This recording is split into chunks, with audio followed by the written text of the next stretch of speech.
لڑکی ہے تو اس کے لیے ایسے نوجوان کو تلاش کیا جاتا ہے جس کی اچھی ملازمت ہو، باوقار عہدہ ہو یا اس کی کامیاب تجارت ہو۔ لڑکا ہے تو اس کے لیے اعلیٰ تعلیم یافتہ، پیشہ ور اور ملازمت کرنے والی لڑکی ڈھونڈی جاتی ہے، اور یہ بھی خواہش رکھی جاتی ہے کہ وہ حسن و جمال میں کسی حور پری سے کم نہ ہو۔ حقیقت کی دنیا میں ہر ایک کے خواب کا شرمندہ تعبیر ہونا ممکن نہیں ہوتا۔ بسم اللہ الرحمن الرحیم۔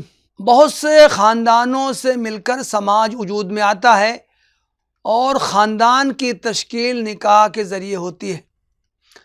اگرچہ دنیا میں ایسے انسان بھی بڑی تعداد میں پائے جاتے ہیں جو خاندان کا انکار کرتے ہیں، لیکن انسانوں کی اکثریت نے خاندان کی تشکیل کو ضروری قرار دیا ہے اور اس کے لیے نکاح کو لازم کیا ہے۔ اسلام بھی خاندان کا علمبردار ہے۔ اس نے خاندان بنا کر زندگی گزارنے کا حکم دیا ہے اور اس کے لیے نکاح کو ضروری قرار دیا ہے۔ نکاح کا مناسب وقت ظاہر ہے وہ ہے جب نکاح کے بندھن میں بندھنے والے اس کے تقاضوں پر عمل کرنے کے قابل ہو سکیں، لیکن انسانی تاریخ میں وقت نکاح کے تعلق سے مختلف سماجوں کے رویوں کا جائزہ لیا جائے تو معلوم ہوتا ہے کہ وہ اس معاملے میں افراط و تفریط کا شکار رہے ہیں۔ زمانہ قدیم میں مختلف ممالک اور علاقوں میں کم سنی کا رواج رہا ہے، جو آج بھی بہت سے سماجوں اور علاقوں میں قائم ہے۔ دوسری طرف یہ بھی حقیقت ہے کہ اب رفتہ رفتہ نہ صرف کم سنی کے نکاح میں کمی آ رہی ہے، بلکہ نکاح میں تاخیر کے رجحان کو فروغ مل رہا ہے۔ دیکھا جائے تو یہ دونوں رویے غیر معتدل اور انسانی سماج کے لیے ضرر رساں ہیں۔ بھارت میں نکاح کی عمر کے سلسلے میں جو قانون نافذ ہے اس میں لڑکوں کے لیے 21 برس اور لڑکیوں کے لیے 18 برس ہے۔ اب حکومت کی جانب سے ایک ترمیم کی تجویز یہ ہے کہ لڑکیوں کے لیے بھی نکاح کی کم از کم عمر 21 برس کر دی جائے۔ یہ پابندی ایک طرف خود ہندوستانی سماج میں مختلف اسباب سے تاخیر سے شادی کرنے کا رجحان فروغ پا رہا ہے۔ یہ رجحان خاندانی نظام کے لیے صحت مند نہیں ہے۔ اس کے مسلم سماج پر بھی منفی اثرات پڑ رہے ہیں اور متعدد برائیاں جنم لے رہی ہیں۔ اس لیے اس کے اسباب کا جائزہ لینا اور ان کا تدارک کرنے کی منصوبہ بندی کرنا ضروری ہے۔ نکاح میں تاخیر کا پہلا سبب جہیز کے لین دین کا چلن ہے۔ اس کے خلاف ڈاوری پروہیبیشن ایکٹ نافذ ہے، لیکن پھر بھی اس کا بڑے پیمانے پر لین دین اب بھی عام ہے، یہاں تک کہ اس کی وجہ سے ہر سال کتنی ہی لڑکیاں مجبوراً خودکشی کر لیتی ہیں۔ جہیز اصلاً ہندو سماج کی روایت تھی کہ اس میں وراثت میں لڑکیوں کا کوئی حصہ نہیں تھا، اس لیے شادی کے موقع پر ہی انہیں کچھ دے دلا کر رخصت کر دیا جاتا تھا۔ ایک ساتھ رہن سہن کے نتیجے میں یہ روایت مسلمانوں میں بھی رواج پا گئی۔ اس کا نتیجہ یہ نکلا کہ والدین کے لیے لڑکیوں کا وجود ایک بوجھ محسوس ہونے لگا۔ آج کل لڑکیوں کی پیدائش سے باپ کے چہرے پر فکر کی پرچھائیاں گہری ہوتی جاتی ہیں۔ ابتدا ہی سے ان کے لیے جہیز کا انتظام کرنے کی فکر اسے ستانے لگتی ہے۔ بعض لڑکے والے تو بے شرمی کے ساتھ جہیز کا مطالبہ کرتے ہیں اور اس کے بغیر شادی پر تیار نہیں ہوتے۔ اس بنا پر بہت سی لڑکیاں بیٹھی رہ جاتی ہیں اور تیار جہیز کے انتظار میں ان کی شادی میں تاخیر پر تاخیر ہوتی چلی جاتی ہے۔ نکاح میں رکاوٹ صرف جہیز ہی نہیں بلکہ وہ رسمیں بھی ہیں جن کی انجام دہی شادی کے موقع پر ضروری سمجھی جاتی ہے۔ پہلے لڑکی کی تلاش میں خوب دعوتیں اڑائی جاتی ہیں، پھر جب کہیں رشتہ طے کرنے کی نوبت آتی ہے تو بیجا رسم و رواج کا سلسلہ شروع ہوتا ہے اور ان میں سے کسی کو ترک کرنے سے رشتوں میں بگاڑ تک کی نوبت آ جاتی ہے۔ اس وجہ سے بھی بہت سے لوگ اپنی لڑکیوں کا جلد نکاح نہیں کر پاتے۔ نکاح میں ایک رکاوٹ سماجی اعتبار سے انسانوں میں تفاوت اور اونچ نیچ کا تصور ہے۔ کچھ ذاتوں اور برادریوں کو برتر اور کچھ کو کمتر سمجھ لیا گیا ہے۔ برتر ذات برادری والے اپنے سے کمتر میں شادی پر تیار نہیں ہوتے۔ یہ منفی رجحان مسلمانوں میں بھی سرایت کر گیا ہے۔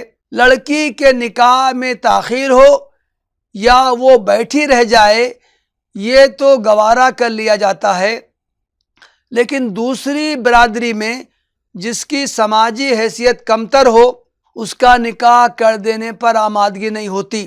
بسا اوقات اپنے عزیزوں کے نکاح کے لیے اونچے خواب سجائے جاتے ہیں۔ لڑکی ہے تو اس کے لیے ایسے نوجوان کو تلاش کیا جاتا ہے جس کی اچھی ملازمت ہو، باوقار عہدہ ہو یا اس کی کامیاب تجارت ہو۔ لڑکا ہے تو اس کے لیے اعلیٰ تعلیم یافتہ، پیشہ ور اور ملازمت کرنے والی لڑکی ڈھونڈی جاتی ہے، اور یہ بھی خواہش رکھی جاتی ہے کہ وہ حسن و جمال میں کسی حور پری سے کم نہ ہو۔ حقیقت کی دنیا میں ہر ایک کے خواب کا شرمندہ تعبیر ہونا ممکن نہیں ہوتا، چنانچہ سراب کے پیچھے بھاگنا ایسے لوگوں کا مقدر ٹھہرتا ہے۔ پھر یا تو ان کی شادی بہت تاخیر سے ہو پاتی ہے یا پوری زندگی حسرت سے ہاتھ ملتے ہوئے گزرتی ہے۔ نکاح میں تاخیر کا ایک سبب اعلیٰ تعلیم حاصل کرنے کی خواہش بھی ہے۔ اب یہ تصور عام ہونے لگا ہے کہ تعلیم کے دوران میں شادی کر دینے سے دو میں سے کسی ایک کی قربانی دینی پڑے گی، یا تو تعلیم میں انہماک باقی نہیں رہے گا یا ازدواجی حقوق صحیح طریقے سے ادا نہیں کیے جا سکتے۔ ادھر کچھ عرصے سے مسلمانوں میں اعلیٰ تعلیم کا رجحان پیدا ہوا ہے، اور نہ صرف لڑکے بلکہ لڑکیاں بھی عصری تعلیم کے میدان میں آگے بڑھ رہی ہیں۔ لیکن اس کا تشویشناک پہلو یہ ہے کہ اس کی وجہ سے ان کی شادیوں میں تاخیر ہو رہی ہے۔ ایک کورس کے بعد دوسرا کورس کرنے، تعلیم سے فارغ ہونے کے بعد ملازمت تلاش کرنے، اور کمتر ملازمت کے بعد بہتر ملازمت حاصل کرنے یا میدان تجارت میں اترنے اور کاروبار بڑھانے کی جد و جہد میں وہ اتنا زیادہ منہمک رہتے ہیں کہ انہیں خیال بھی نہیں گزرتا کہ اس کی وجہ سے ان کی شادی کی عمر نکل رہی ہے۔ کوئی کام جب صحیح وقت پر انجام نہیں دیا جاتا تو اس میں فساد پیدا ہونے لگتا ہے اور اس کے برے اثرات ظاہر ہونے لگتے ہیں۔ یہی معاملہ نکاح میں تاخیر کا ہے۔ اگر نکاح وقت پر ہو تو زوجین ازدواجی زندگی کا پورا لطف اٹھاتے ہیں، افراد خاندان کے درمیان خوشگوار تعلقات استوار رہتے ہیں اور سماج پر بھی اس کے مثبت اثرات پڑتے ہیں۔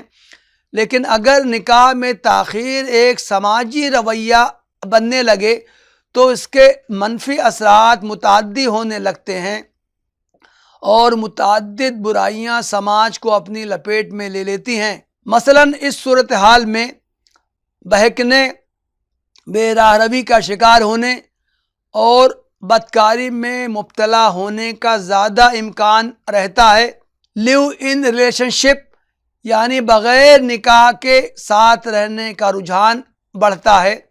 استقرار حمل کی شرح یعنی فرٹیلیٹی ریٹ اور بچوں کی شرح پیدائش یعنی برتھ ریٹ میں بھی کمی واقع ہو جاتی ہے۔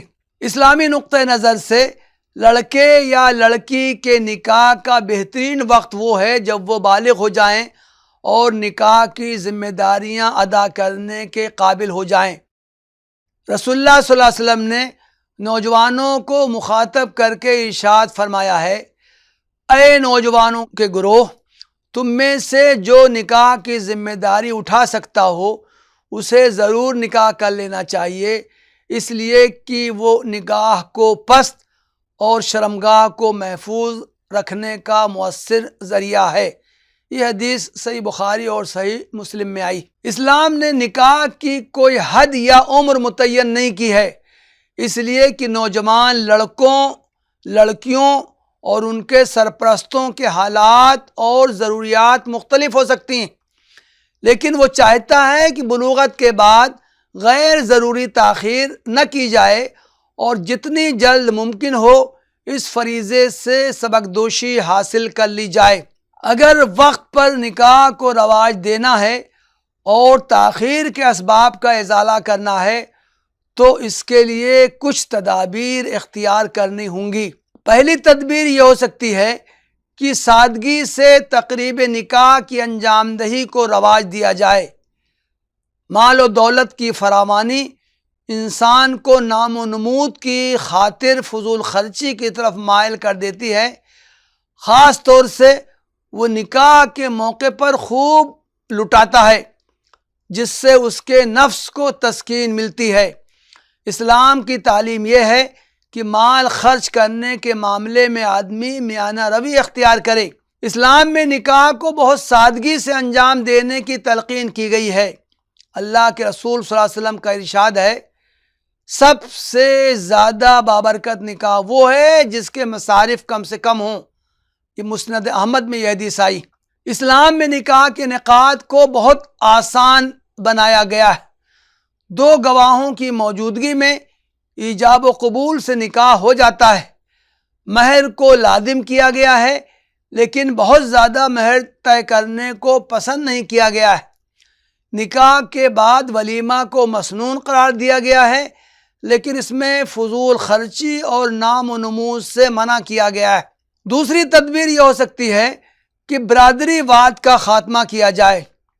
ہندوستانی سماج میں برادری واد کی جڑیں بہت گہری ہیں۔ نکاح کے موقع پر اس کا مظاہرہ کھل کر ہوتا ہے۔ نام نہاد اونچی برادری والے اپنے سے نچلی برادری میں نکاح کرنے پر تیار نہیں ہوتے۔ یہ رویہ سراسر غیر اسلامی ہے۔ امت کے باشعور لوگوں کو اس کی مذمت کرنی چاہیے اور اس کے خلاف تحریک چلانی چاہیے۔ نکاح کرتے وقت زوجین کے درمیان ہم آہنگی کے پہلوؤں کو ملحوظ رکھنا چاہیے اور انہیں اہمیت دینی چاہیے، اس لیے کہ اس سے ازدواجی تعلق میں پائیداری آئے گی، لیکن اس کا ذات برادری سے دور کا بھی تعلق نہیں ہے۔ ضروری ہے ہائر ایجوکیشن لڑکوں کے لیے ضروری ہے اور لڑکیوں کے لیے بھی، لیکن اس کی وجہ سے نکاح کو مؤخر کرنا درست نہیں ہے۔ ایسی منصوبہ بندی کی جائے کہ نکاح وقت پر ہو اور اس کے بعد بھی تعلیم جاری رہے۔ اس کا امکان ہے کہ کوئی مناسب رشتہ مل گیا ہو لیکن لڑکا ابھی زیر تعلیم ہو، اسی طرح لڑکی بھی تعلیم حاصل کر رہی ہو۔ اس صورت میں دونوں خاندان والے اس بات پر اتفاق کر سکتے ہیں کہ لڑکے کی تعلیم کا خرچ یا بنیادی مصارف اس کے سرپرست برداشت کریں اور لڑکی کے تعلیمی اخراجات اس کے سرپرست اٹھائیں۔ آج کل انٹرنیٹ کی وجہ سے آن لائن مال کمانے کے بے شمار ذرائع پیدا ہو گئے ہیں۔ نوجوان دوران تعلیم ان ذرائع کو اختیار کر کے خاصا کما سکتے ہیں اور اپنے والدین کا تعاون کرنے کے ساتھ اپنی مالی ضروریات بھی پوری کر سکتے ہیں۔ نکاح میں تاخیر کا ایک اہم سبب غربت ہے۔ مال و دولت نہ ہو تو لڑکے کے سرپرست جلد نکاح کی ہمت نہیں جٹا پاتے اور لڑکی کے سرپرست بھی اندیشوں کا شکار رہتے ہیں کہ اگر انہوں نے اپنی لڑکی کا نکاح کسی مالی حیثیت سے کمتر شخص سے کر دیا تو وہ اسے خوش نہیں رکھ پائے گا۔ قرآن کی تعلیم یہ ہے کہ اللہ تعالیٰ کے فضل پر بھروسہ کیا جائے، رزق کی کنجیاں اس کے ہاتھ میں ہیں، وہ جس کو چاہے جتنا نواز دے، اس لیے غربت کی وجہ سے نکاح کو نہیں ٹالنا چاہیے۔ قرآن مجید میں سورہ النور میں ہے وَأَنكِحُوا الْأَيَامَ مِنكُمْ، اور تم میں سے جو بے نکاح ہوں ان کے نکاح کر دو۔ قرآن کا حکم ہے کہ سماج میں کوئی شخص بے جوڑے کے نہ رہے، وہ خود نکاح کی فکر کرے اور دوسرے اس کا تعاون کریں۔ اسی آیت میں آگے ہے إِن يَكُونُوا فُقَرَاءَ يُغْنِهِمُ اللَّهُ مِنْ فَضْلِهِ، یعنی اگر وہ غریب ہوں گے تو اللہ اپنے فضل سے ان کو غنی کر دے گا، اللہ بڑی وسعت والا اور علیم ہے۔ یہی بات ایک حدیث میں کہی گئی ہے کہ جو شخص پاکیزہ زندگی گزارنے کے لیے نکاح کرنا چاہتا ہے، اگر اس کے اسباب فراہم نہ ہوں تو اللہ تعالیٰ اس کی مدد کرے گا۔ اسلامی نقطہ نظر سے نکاح میں تاخیر پسندیدہ نہیں ہے، اس لیے لڑکوں اور لڑکیوں کے بالغ ہونے کے بعد ان کے سرپرستوں کو ان کے نکاح کی جلد فکر کرنی چاہیے۔ جن اسباب سے عموماً نکاح میں تاخیر ہوتی ہے ان کو دور کرنے کی کوشش کرنی چاہیے اور بیجا اندیشوں کا شکار نہیں ہونا چاہیے۔ اللہ تعالیٰ ضرور ان کی مدد کرے گا اور حالات کو سازگار کر دے گا۔ وآخر دعوانا ان الحمد للہ رب العالمین۔